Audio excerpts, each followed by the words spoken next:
अल्मोड़ा कत्यूरी और चंद राजाओं की राजधानी रही है।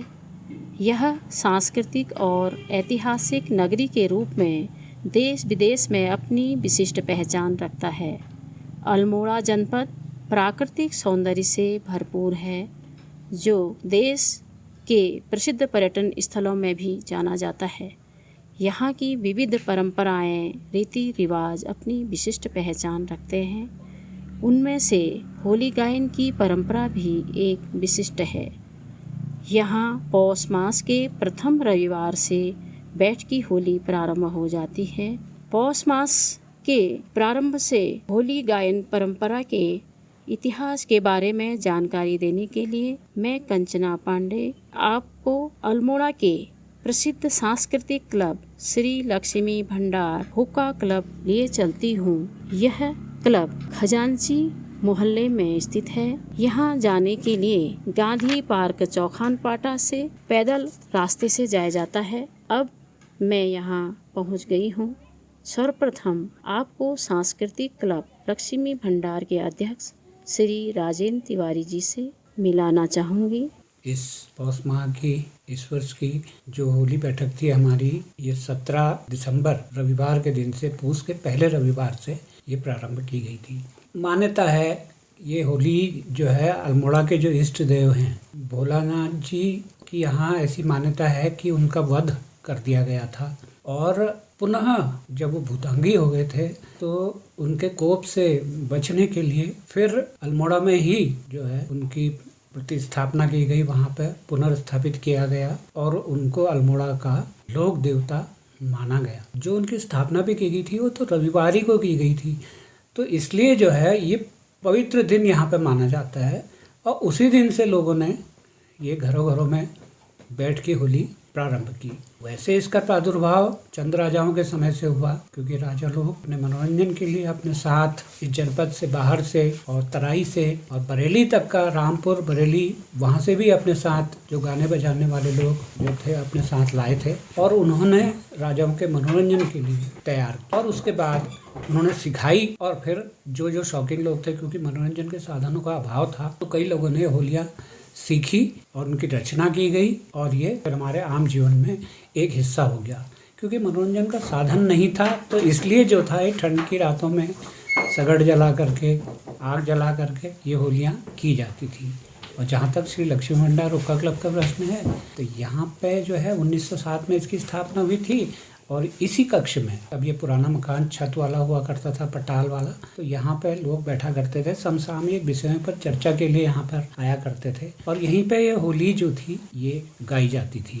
रामलीला, होली और जो भी साहित्यिक और समाज सुधार के जो कार्य हुआ करते थे यहाँ पर चर्चा होती थी और उसमें बढ़ चढ़ करके लोग भाग लिया करते थे। तो बीच में एक हुक्का रहता था और उससे जो था आपसी प्रेम बना रहता था। तो ये हमारी होली आगे को चली। और उसके बाद अगर आप देखें कि ये होली जो है मुख्यतः जो है ये उपशास्त्रीय जो है शैली में गाई जाती है। उपशास्त्रीय इसलिए है क्योंकि शास्त्र के हिसाब से जो भी राग रागिनियाँ गाई जाती हैं, जो दिन के समय के राग होते हैं या रात्रि के समय के राग होते हैं, सारे रागों इसमें समावेश किया गया है। सारे राग गाए जाते हैं। जब ये होली की बैठक होती है तो रात्रि से ये शुरू होती है बैठक और फिर ये अगले दिन सुबह तक का चलती है।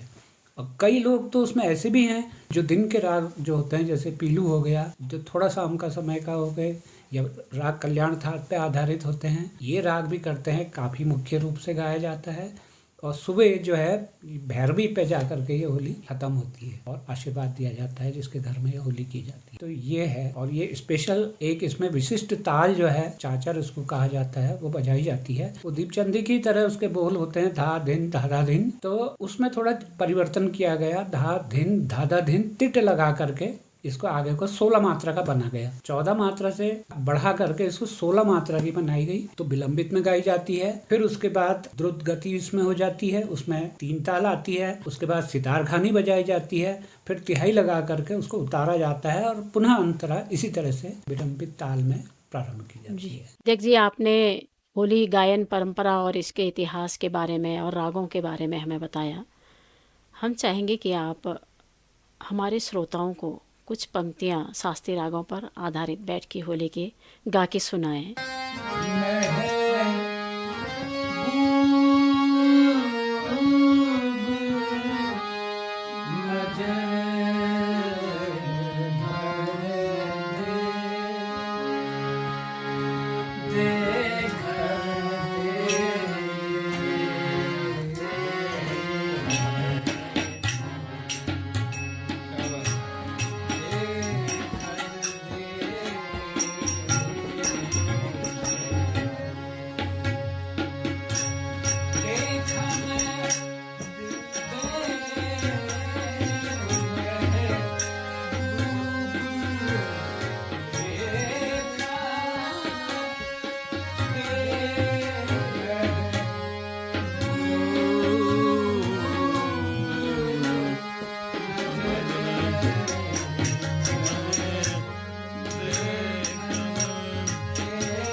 चलती हूँ। सांस्कृतिक कर्मी जो संस्कृति में अपनी विशेष पहचान रखते हैं, त्रिभुवन गिरी महाराज जी से जो विशेष जानकार हैं यहाँ पर्वतीय विधाओं के, परंपराओं के, रीति रिवाज के। तो ये होली में आपसे मैं ये पूछना चाहती हूँ कि होली में क्या विशेष है और ये पूष के माह से ही शुरू होती है और इसमें क्या बैठकी होली क्या है, ये बताना चाहेंगे आप? नमस्कार। जैसा अभी हमारे अध्यक्ष जी ने बताया, इसका क्या महत्व है और ये कब से शुरू की जाती है। वही जैसा बताया उन्होंने, ये भोलानाथ जी के निर्वाण की तिथि पर ये आधारित है और उन्हीं को लेकर के पूष के पहले इतवार से, रविवार से इसका शुभारंभ किया जाता है। और घर घर में पहले तो हुआ करती थी, मंदिरों में हुआ करती थी, फिर बाद में ये सब क्लबों में आने लगी और ये आई चंद्र दरबार से ही, चंद्र राजाओं के दरबार से ही आई है और जिसको हमारे समाज ने अपनाया। लोगों ने इसको मनोरंजन की दृष्टि से भी लिया। जाड़ों की लंबी रातों में समय व्यतीत करने के लिए कोई साधन नहीं था, मनोरंजन के साधन नहीं थे, तो इसको वहाँ स्थान मिला और लोगों ने इसका गायन शुरू किया। और जहाँ तक इसको सीखने का बात आती है कि ये कैसे सीखते हो, क्या करते हो, क्योंकि होली की बैठकों में जो लोग डेली रोज़ सुनते हैं, बैठते हैं, वही इसको ढंग से गा ले जाते हैं और इन्हीं बातों से, यहीं से, होली से ही वो सीखते हैं। उनके लिए कोई अलग स्कूल की ज़रूरत नहीं पड़ती है। हम ही हैं, हमने 25-30 वर्ष तक केवल इसको सुना है और उसके बाद हमने थोड़ा बहुत गाना सीखा है। और इसमें कोई विद्यार्थी, जो हर आदमी विद्यार्थी होता है, पारंगत कुछ नहीं होता है, कोई नहीं होता है।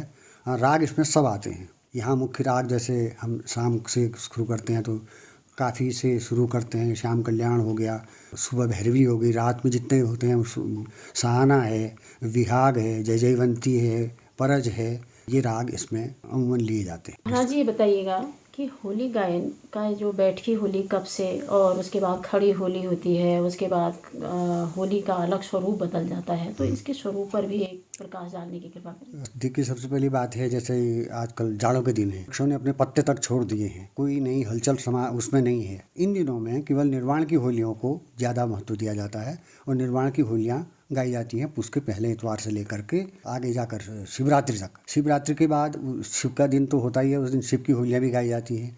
लेकिन धीरे धीरे होलियों में एक रंग उभरने लगता है। जिस तरह से प्रकृति में भी कोपलें फूटने लगती हैं, उसी तरह मानव हृदय भी जो है उमंगों से भरपूर होने लगता है और तब थोड़ा सा ये कहिए कि श्रृंगार का फुट आता है और श्रृंगार की होलियाँ गाई जाती है। फिर बसंत पंचमी के बाद उसको रंग पर ले जाते हैं लोग, और रंग की होलियाँ गाई जाती हैं जो लगातार चलती हैं। छलनी के दिन तक, उसके अगले दिन जिस दिन टीका होता है तब तक चलती हैं। और जब होलियाँ शुरू होती हैं, रंग की होलियाँ मूल रूप से शुरू होती हैं, तो चीर के दिन से, चीर पूजा के बाद लोग खड़ी होली गाना प्रारंभ करते हैं। लेकिन ये बसंत से लेकर के वहाँ तक फिर छेड़छाड़ जिसे हम कह सकते हैं, राधा कृष्ण के आपसी जो उनका वो है उस पर आधारित होती हैं। और फिर वो जब रंग में चेंज होती हैं तो फिर उसका सारा स्वरूप बदल जाता है। लोग उमंग में भर जाते हैं, रंगों को लेकर नाचते हैं, एक दूसरे पर रंग डालते हैं। ये केवल उस पीरियड का होता है जिन दिन से मूल होली शुरू होती है। और ये भी छलेली के दिन लोग घर घर जा कर के आशीर्वाद देते हैं और ये कहते हैं कि इस वर्ष की होली गई, फिर अगले वर्ष आएंगे और इसी उमंग और उत्साह के साथ होलियाँ हम आपके बीच में लाएंगे करके। और टीके के दिन होली को विदाई दी जाती है और जितने होली के गायक होलियार होते हैं उनको उनके परिवार के एक एक आदमी का नाम लेकर के उनको आशीर्वाद दिया जाता है।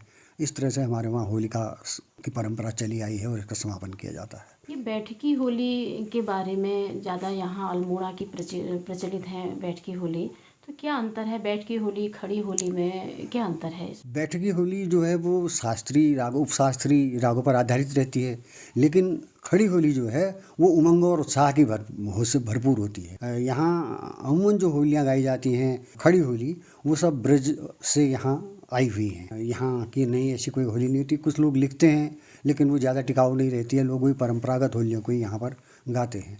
लेकिन जबकि शास्त्रीय राग में भी लोग यहाँ लिखते हैं, जैसे चारूचंद पांडे जी हैं बैठक की होली में, चारूचंद पांडे जी हैं, महेशानंद गौड़ जी हैं या अन्य कोई लोग हैं, उनकी लिखी होलियों का भी बहुत प्रचलन यहाँ पर है बैठक की होली में। यही एक इसकी विशेषता है।